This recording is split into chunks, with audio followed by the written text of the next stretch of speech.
Non è riuscito il Matera a fare il regalo di Natale che i tifosi biancazzurri si attendevano. L'Altamura, infatti, in maglia rossa sui teleschermi, ha violato il 21 settembre con un 2-1 che riapre praticamente le sorti del campionato. È un successo che premia la squadra di Di Benedetto per la spregiudicatezza tattica con cui ha affrontato la partita nelle fasi iniziali.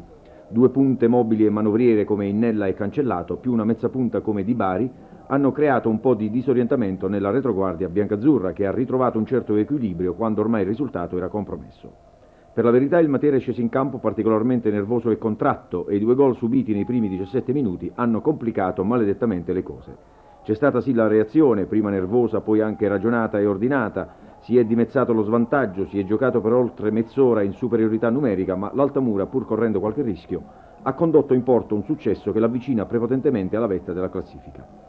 Si è iniziato con una cornice di pubblico degna dell'importanza della partita e con lo scambio di gagliardetti da parte dei rappresentanti delle due società, dei due assessori allo sport e dei sindaci Acito e Di Benedetto per rinsaldare antichi legami di amicizia e collaborazione tra le due città vicine. Il tempo di studiare le marcature che già l'Altamura si rende pericoloso con Di Bari al quarto minuto che cerca di sfruttare un corto retropassaggio della difesa. Barberio esce alla disperata e ribatte. Dopo 6 minuti giunge il primo gol, l'Altamura usufruisce di un calcio di punizione dalla tre quarti con lo Iacono che serve Tataranni, lasciato inspiegabilmente solo dai difensori materani. Il cross del numero 8 altamurano è raccolto di testa da Di Bari che infila l'angolo opposto. Il Matera cerca di riprendersi dallo shock, ma dopo 7 minuti giunge il colpo del KO. Innella lavora molto bene un difficile pallone e al limite riesce a dare al libero Cancellato, finta sul portiere e Barberio non può far altro che atterrarlo. Rigore che lo stesso Cancellato trasforma. Il Matera stenta a riprendersi dopo alcuni minuti, abbozza le prime reazioni creando 2 occasioni per andare in gol, prima con Angelè, il cui tiro è ribattuto da un difensore, e poi con Budroni, su cui esce alla disperata a Brescia che sventa la minaccia. Nel secondo tempo il Matera si presenta con una nuova divisa e con Pugliese al posto di Fanelli. Dopo 4 minuti i biancazzurri vanno in gol a conclusione di una pressante azione in area altamurana. Il tiro conclusivo è di Filidoro che accorcia le distanze.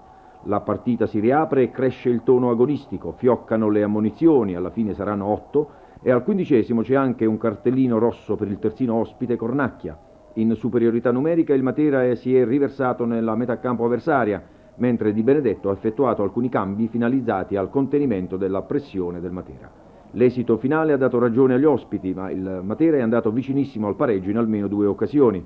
Al 18° con Budroni, la cui incursione in area ha prodotto scompiglio nella retroguardia ospite, la conclusione del centravanti però, da posizione angolata, si è stampata sulla traversa.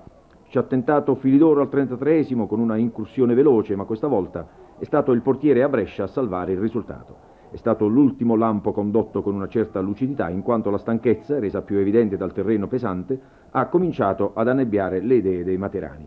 Alla fine, giustificato entusiasmo tra gli ospiti e scontata delusione nell'ambiente biancazzurro, dove però non si fanno drammi in quanto nulla è compromesso. In fin dei conti il Matera rimane in testa alla classifica e la sosta natalizia consentirà un po' a tutti di recuperare energie fisiche e condizione morale.